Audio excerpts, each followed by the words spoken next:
cours 9. Ça va super bien. On approche de la fin du chapitre déjà. La loi des cosinus. Vous savez, la loi des sinus, elle ne peut pas tout résoudre. Elle ne peut pas répondre à tous nos tourments. Des fois, on va avoir besoin de quelque chose d'autre. Comme ici, on a un angle, on connaît sa mesure, 120 degrés. Puis on connaît aussi la mesure des deux côtés qui sont autour de cet angle-là. Donc B égale 8 cm, C est égal à 5 cm et la mesure de l'angle A, 120 degrés. Et là, imaginez naïvement qu'on commence avec la loi des sinus, puis on se met à remplacer, en pensant que tout va toujours se régler. Ça serait un peu naïf. A sur sin de A, j'écris A sur sin de 120. B sur sin de B, j'écris 8 sur sin de B. Et C sur sin de C, 5 sur sin de C. Ici, on pleure, on est triste, je me répands en larmes. Aucune proportion n'est à faire, car il y a toujours deux termes inconnus. Ce que je veux dire par aucune proportion, on ne peut pas faire de nuage. Parce que dans le nuage bleu, il y a deux choses que je ne connais pas. Fait que je ne peux pas faire le produit croisé. Même chose si je prends un nuage rouge qui est ici. Il y a combien de choses que j'ignore dans ce nuage rouge-là? Il y a le signe de B et le signe de C. On ne connaît pas. Fait que quelle que soit la façon de placer son nuage, on est mal pris. Alors, dans le nuage ici, A et signe de B sont inconnus dans le nuage bleu. Et savez-vous pourquoi que ça ne fonctionne pas? Parce qu'on n'a pas le kit qui fit. C'est quoi le kit qui fit? C'est qu'à chaque fois qu'on a fait de la loi des sinus, dans n'importe quel triangle avant, on avait toujours quoi? On connaissait la mesure d'un côté, puis on connaissait la mesure de son angle qui était en face. Ici, 2 cm, 12,45 degrés. Ça, c'est un kit qui fit. Parce que tu connais C, petit c, et tu connais aussi la mesure de l'angle C, 12,45 degrés. Et vous pouvez aller voir, à chaque fois, on a eu un kit qui fit. Mais c'est fini les kits qui fit. Ici, je n'ai pas de kit qui fit. Par contre, j'ai quelque chose d'autre. Je connais la mesure d'un angle, c'est 120 degrés, et je connais aussi les mesures des deux côtés qui sont à côté, adjacents à cet angle-là. Moi, j'aime ça dire que l'angle est prisonnier entre les deux côtés. D'ailleurs, j'ai mis du rouge ici. Je connais la mesure de l'angle et je connais la mesure des deux côtés. Et dans ce temps-là, c'est la loi des cosinus qu'on va utiliser.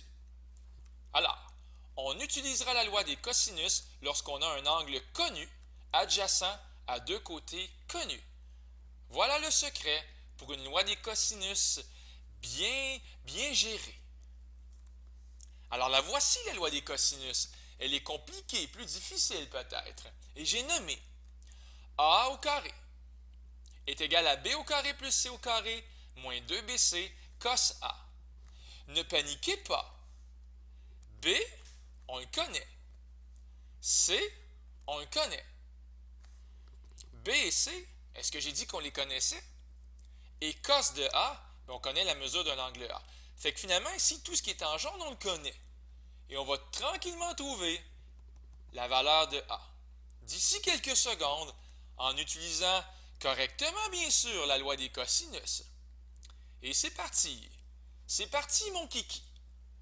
A2 égale, et au lieu d'écrire B2 plus C2, je vais écrire 8 à la 2 plus 5 à la 2, moins le double de 8 fois 5 fois le cosinus de 120 degrés.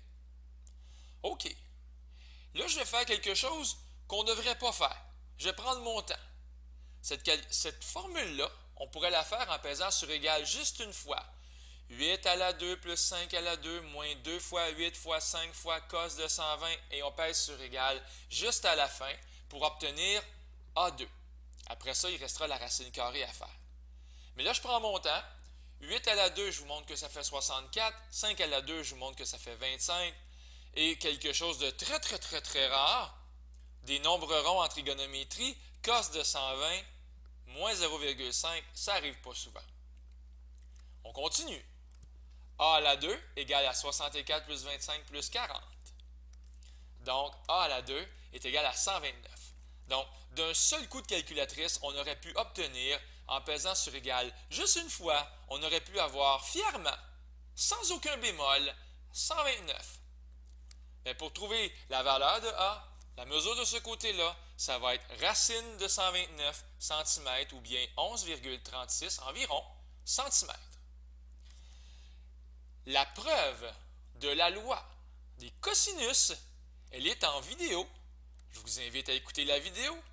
Une belle vidéo, plus difficile que la preuve de la loi des sinus qu'on a vue au cours numéro 7. En passant, voici les formules jumelles. On vient de voir A2 qui est égal à B2 plus C2 moins 2BC cos A. Ce qu'il faut retenir dans le fond, c'est qu'ici j'ai la lettre A, bien à l'autre bout je vais avoir la lettre A en majuscule, qui fait référence à l'angle A. Mais c'est le même principe après ça. Si c'est B2 qui est isolé, bien l'angle qui va être au bout, ça va être l'angle B. Donc B2 qui est égal à A2 plus C2 moins 2AC cos B. Et finalement, si c'est la lettre C qui est isolée, ou C2, bien à l'autre bout, on va avoir la lettre C majuscule cos de C. Donc C2 est égal à A2 plus B2 moins 2AB cos C. Bien voilà, ça c'est la petite vidéo du cours 9. La loi, sa preuve, encore une fois, je vous invite à aller écouter la vidéo et la faire. C'était Luc Allard pour le Collège Sainte-Anne qui vous dit à bientôt!